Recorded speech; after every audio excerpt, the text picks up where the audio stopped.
जय हिंद दोस्त। आशा करता हूँ आप सब स्वस्थ होगे, मस्त होगे और अपनी पढ़ाई में पूरी ताकत के साथ व्यस्त होगे।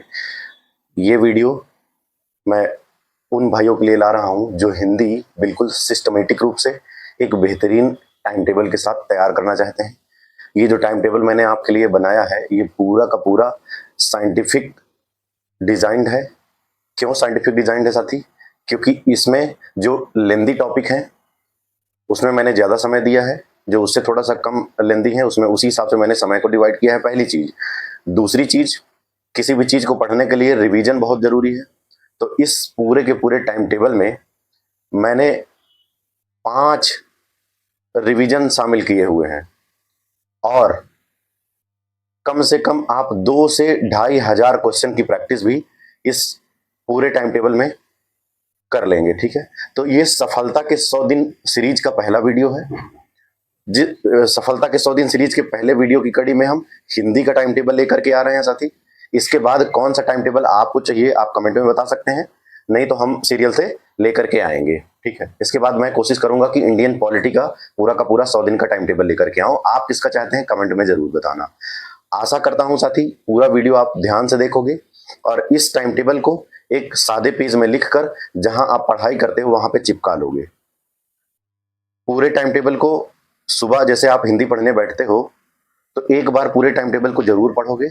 इस टाइम टेबल को इतनी बार पढ़ना है साथी कि आपके स्केलेटन में, आपके खोपड़ी में, आपके ब्रेन में पूरा का पूरा टाइम टेबल, पूरा का पूरा सिलेबस समा जाना चाहिए।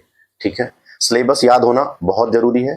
ठीक है, अगर आप इस वीडियो को ध्यान से देख लेंगे, इसमें कही हुई बात अगर आप फॉलो करते हैं तो यकीन मानो आपकी हिंदी बहुत मजबूत हो जाएगी और मेरा भी जो इस वीडियो बनाने का लक्ष्य है वो पूरा हो जाएगा। दिन का हिंदी टाइम टेबल, इस पूरे टाइम टेबल को मैंने 4 फेजेज में डिवाइड किया है। फेज 1 आधार मजबूत करना, जो 1 से लेकर 22 दिन तक चलेगा। इसका लक्ष्य है हिंदी वर्णमाला से लेकर व्याकरण की नींव मजबूत करना। आइए जरा सा देखते हैं। थोड़ा सा ये बात जान लो साथी कि समय मैंने बताया है कि हिंदी के लिए आपको 2.5 घंटे देना है। कैसे 2.5 घंटे को डिवाइड करना है? आप मुख्य टॉपिक 2 घंटे पढ़ेंगे, इसके बाद आप शब्दकोश वोकैबुलरी को 30 मिनट प्रतिदिन अलग से देंगे, जिसमें आप पहले 22 दिनों में पर्यायवाची, विलोम, अनेकार्थक, समरूपी, अशुद्ध, शुद्ध वाक्य इनको तैयार करेंगे 30 मिनट अलग से। बाकी ये मुख्य टॉपिक में भी आएंगे तो एक बार पूरा पढ़ जाना है, रिवीजन नहीं करना। तो चलिए साथी देखते हैं डे 1 और 2।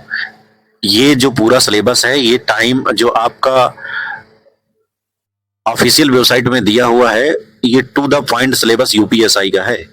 इसलिए किसी भी एग्जाम में सफलता के लिए आपको टू द पॉइंट चीजें पढ़ना बहुत जरूरी है। फालतू को चीजें पढ़ते रहेंगे, सिलेक्शन होने में देर हो जाएगी। आइए साथी बात करते हैं डे 1, 2 हिंदी और अन्य भारतीय भाषाएं।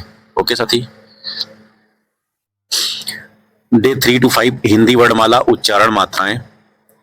6, 7 तत्सम तद्भव। 8, 9 पर्यायवाची शब्द। 10, 11 विलोम शब्द। डे 12 साथी अनेकार्थक शब्द। डे 13 समरूपी भिन्नार्थक शब्द। 14, 15 अशुद्ध वाक्यों का शुद्धिकरण। डे 16 लिंग, 17 वचन। फिर इन 2 दिनों में आप कारक और सर्वनाम अच्छे से पढ़ेंगे। इन 2 दिनों में विशेषण और क्रिया, इसके बाद काल और वाच्य। साथ ही इस तरह से आपका पहला फेज जो 22 दिनों का है खत्म हो जाएगा।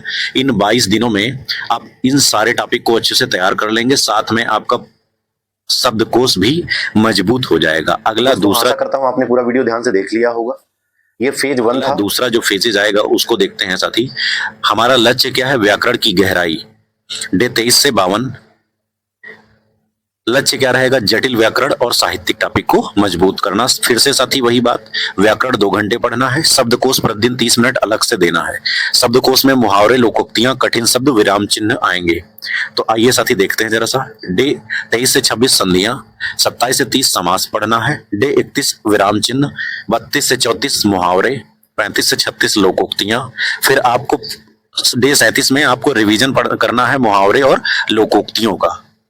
ये पूरा का पूरा टाइम टेबल साइंटिफिक बेस्ड है, इसमें कई सारे रिवीजन है और डिटेल्ड पूरी की पूरे चैप्टर कवर हैं। 38 से 41 रस थोड़ा सा लंबा है, इसलिए हमने ज्यादा समय दिया है। इसी तरह से छंद में भी 3 दिन आपको दिया है।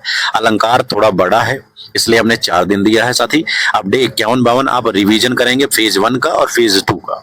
ओके साथी, आशा करता हूं साथी आपने फेज 2 भी ध्यान से देख लिया होगा। अब फेज 3 की बात करते हैं, ध्यान से देखना जरा। हैं साथी फेज 3 अभ्यास और साहित्य डे 53 से 80। लक्ष्य क्या रहेगा? कंप्रीहेंशन व साहित्य ज्ञान। कंप्रीहेंशन मतलब जो आपके पैराग्राफ आते हैं उसको मजबूत करना है। आइए देखते हैं डिटेल में साथी। अच्छा, इसमें हमने आपको साहित्य ज्ञान बताया है, तो गद्यांश कवि लेखक, वैसे ही आप इसमें भी 2 घंटे और 30 मिनट अलग से यहाँ पे किसमें देंगे? कवि लेखक की जो रचनाओं की एक लिस्ट बनी हुई है साथी, उसको बढ़िया से पढ़ेंगे। इस तरह से आपके जो भी ये दिन है आपके 53 से 80, इन पूरे दिनों में अगर रोज 30 मिनट देंगे तो आपकी रचनाएं आपके जुबान पे हो जाएंगी। तो आइए देखते हैं अपठित गद्यांश प्रतिदिन एक गद्यांश। मैं कहता हूं आप 8-9 दिन पढ़ना है आपको गद्यांश। आप यकीन मानो, मैं तो एक गद्यांश लिखा हूं, आप रोज 5 गद्यांश आराम से कर सकते हो। इस तरह से 40 से 50 गद्यांश कर लोगे, आपको गद्यांश में प्रॉब्लम नहीं आएगी साथी। आगे देखते हैं कवि लेखक, मैंने काल वाइज डिवाइड कर दिया है। आप 63 से 66 भक्ति काल पढ़ेंगे, रीति काल पढ़ेंगे, आधुनिक काल के कवि पढ़ेंगे, गद्यकार लेखक पढ़ेंगे, प्रेमचंद, हरिशंकर, परसाई, रामधारी। एक बात मैं आपको इंपॉर्टेंट बात बता देता हूं साथी, मैंने कैसे हिंदी साहित्य का इतिहास तैयार किया है। मैंने पहले 9th और 10th की बुक उठाई, वहां से मैं हिंदी साहित्य के इतिहास को एक बार पढ़ गया। इसके बाद नवीन सर की प्लेलिस्ट पड़ी हुई है, उसे मैंने ध्यान से देखा था और उसकी नोट्स बना करके बार बार रिविजन किया था और 30 मिनट में रचनाओं पे देता था। आगे देखते हैं हिंदी भाषा पुरस्कार 76-77, जिसमें साहित्य अकादमी है, ज्ञानपीठ पुरस्कार है साथी, हिंदी से जुड़े प्रमुख सम्मान है, फिल्मों व साहित्य से जुड़ी राष्ट्रीय पुरस्कार है। 78 से 80 आपको फिर से रिवीजन करना है कवि लेखक पुरस्कार। फेज 3 कंप्लीट करने के बाद जो फेज 4 आएगा वो बहुत इंपॉर्टेंट है। यही असली चीज है जो आपने अभी तक मेहनत की है। इसमें आप क्या करेंगे? प्रैक्टिस करेंगे, मॉक टेस्ट देंगे और रिवीजन करेंगे। इसलिए फेज 4 बहुत जरूरी है, ध्यान रखना साथी। अंतिम सफलता तक अगर पहुंचना है तो फेज 4 को जरूर फॉलो करना। तो आइए फेज 4 पूरा वीडियो ध्यान से देखते हैं। चौथा फेज आता है मिक्स्ड स्टडी, मिश्रित अध्ययन व मॉक प्रैक्टिस का। साथी आपको 81 से 100 दिन करना क्या है? रिवीजन, प्रैक्टिस और एग्जाम अप्रोच पे काम करना है। आइए देखते हैं, सिर्फ यहाँ पे भी वही काम करना है। मॉक प्रैक्टिस 2 घंटे और शब्दकोश 30 मिनट, जो डीप रिवीजन करना है, जो आप ऊपर पढ़ चुके हैं उनको बार बार लिख कर बोलकर रिवाइज करिए। 81 से 85 मिक्स प्रैक्टिस व्याकरण और गद्यांश का करना है। इसके बाद आप 86 से 89 शब्दकोश, मुहावरे, लोकोक्तियों का डीप रिवीजन करेंगे। 90 से 95 मॉडल क्वेश्चन पेपर, हर रोज 100 प्रश्न के 3 मॉक टेस्ट। यकीन मानो साथी, 100 प्रश्न के 3 मॉक टेस्ट, इस तरह से आपके 15 से 20 मॉक टेस्ट हो जाएंगे। आप कम से कम 1.5 से 2,000 क्वेश्चन कर चुके होंगे। यहां से आपको पता चलेगा कि आपका कमजोर टॉपिक क्या है। 96, 97 इन 2 दिनों में उसको रिवीजन करना है। 98 से 100 इस पूरे सिलेबस का रिवीजन कर जाना है। इस तरह से आपके 4 से 5 रिवीजन 100 डेज सफलता के पूरे होते होते कंप्लीट हो जाएंगे साथी। आशा करता हूं साथी आपने चारों फेज ध्यान से देख लिए होंगे और इसको एक नोट बुक में या एक सादे पेज में नोट कर लिया होगा और जहां पढ़ते हैं वहां पे चिपका लेंगे। इस तरह से अगर पढ़ाई करेंगे तो यकीन मानो आपकी हिंदी बहुत अच्छी हो जाएगी। जैसे आप एक चैप्टर टाइम टेबल से पढ़ते हैं तो उस टाइम टेबल के में जो चैप्टर आता है उस चैप्टर की आप प्रैक्टिस साथ साथ करते जाइएगा।